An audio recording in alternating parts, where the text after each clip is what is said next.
Hello everyone. In this video I'm going to talk about how you can use Edsby to facilitate group learning conversations during this period of remote learning at home.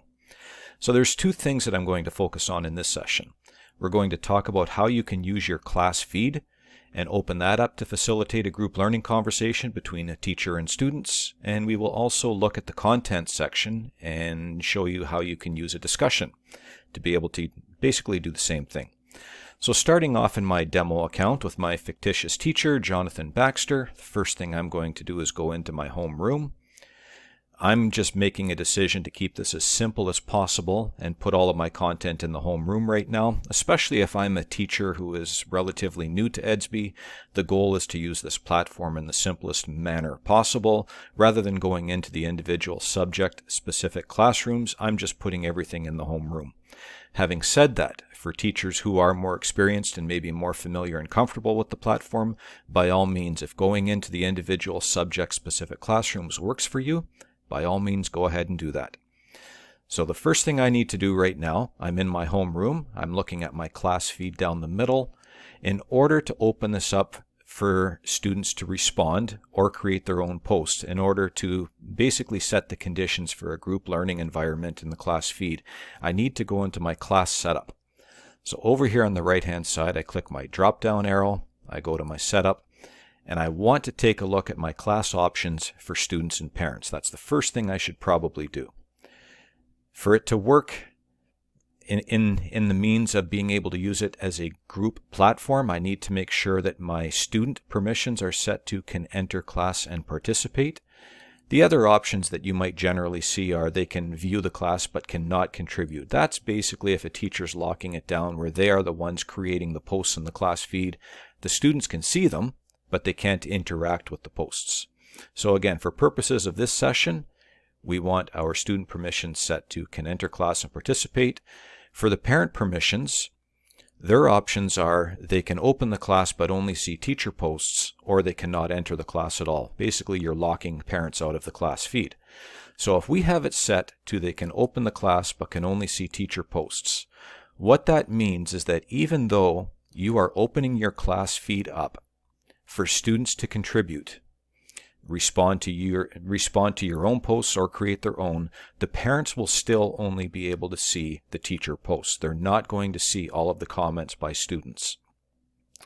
So let me just scroll down and show you how I've modeled this on this site. I have a sample activity right here where the teacher has posted to the class feed, voting should be mandatory. I'd be interested to know your thoughts on this statement. Do you agree or disagree, and why?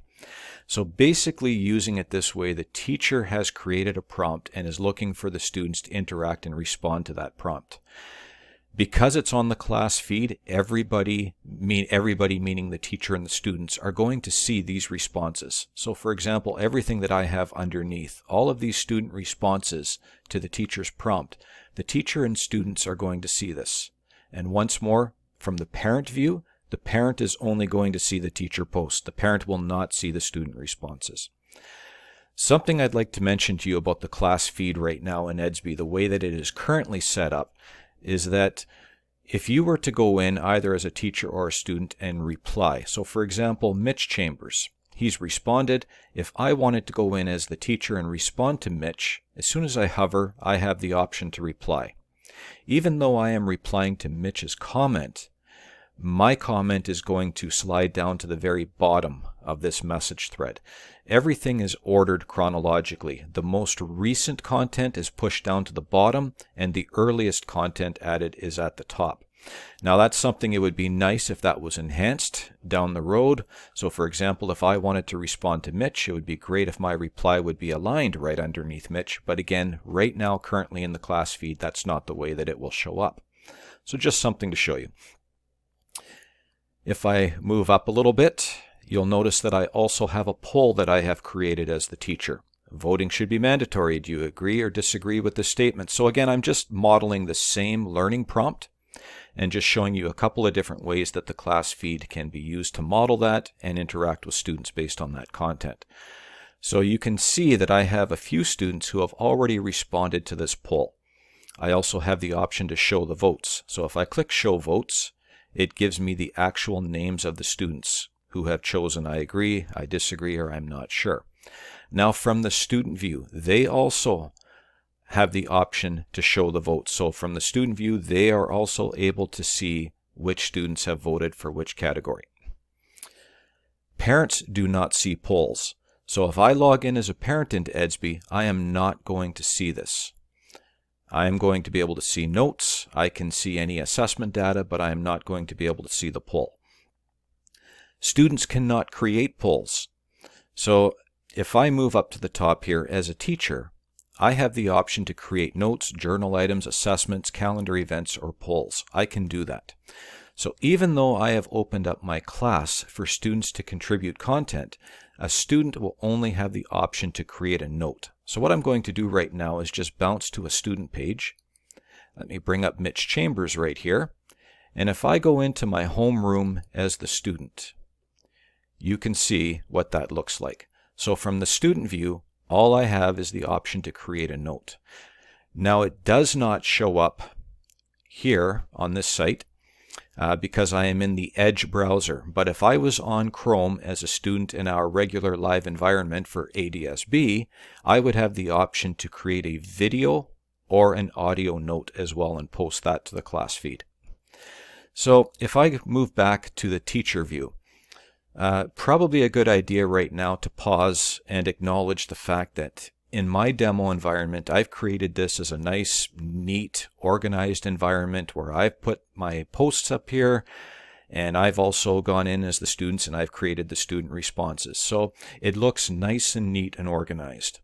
In a real live environment, if a teacher was to do this with students, it's probably going to be a little bit more chaotic than that. So as a classroom teacher, if you are going to consider opening up your class feed and having students contribute content, that's something that you have to keep in mind. Do you want to keep it organized? Do you want to maybe put some controls in place for what students can contribute and post?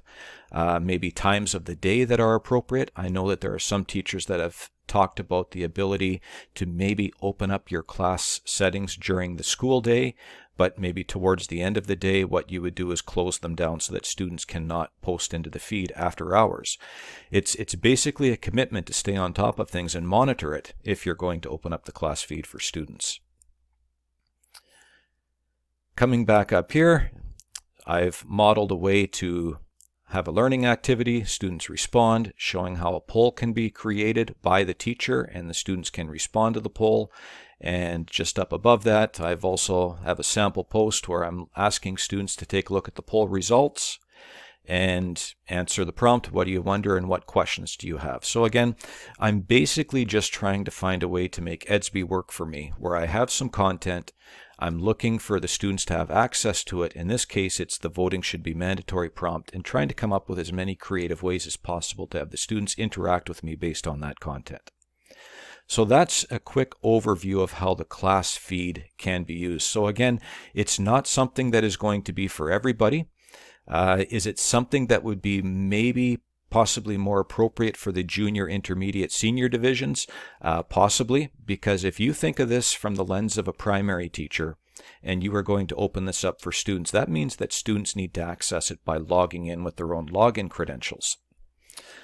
And that's likely not going to happen, especially if we're talking about kindergarten grade 1 students.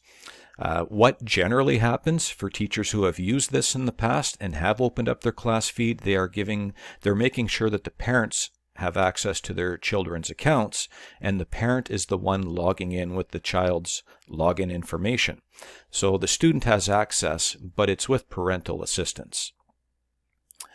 So moving to the content section over here.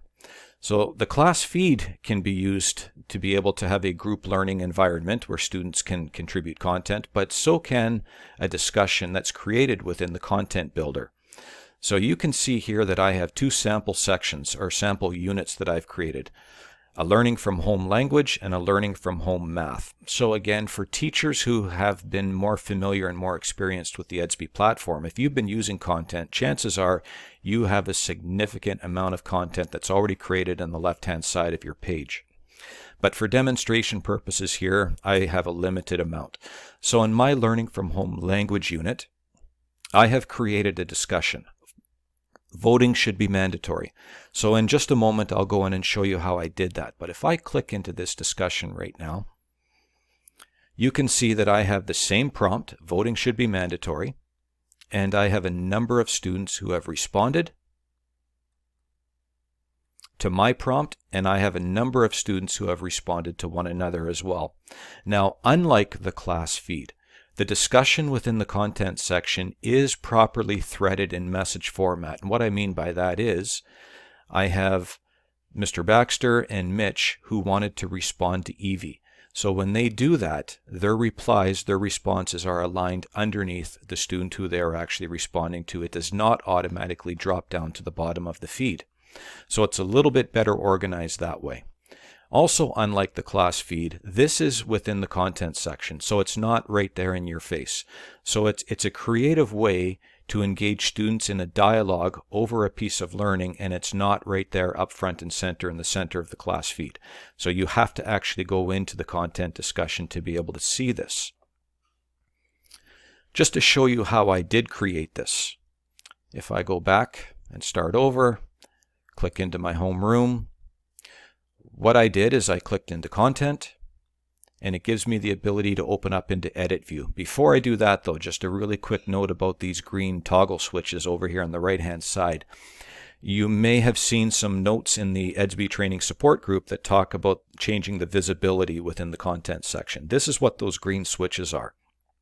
As the classroom teacher, if I want to hide something from student view, I can turn the visibility off. So by clicking that green switch, it's no longer visible to the students.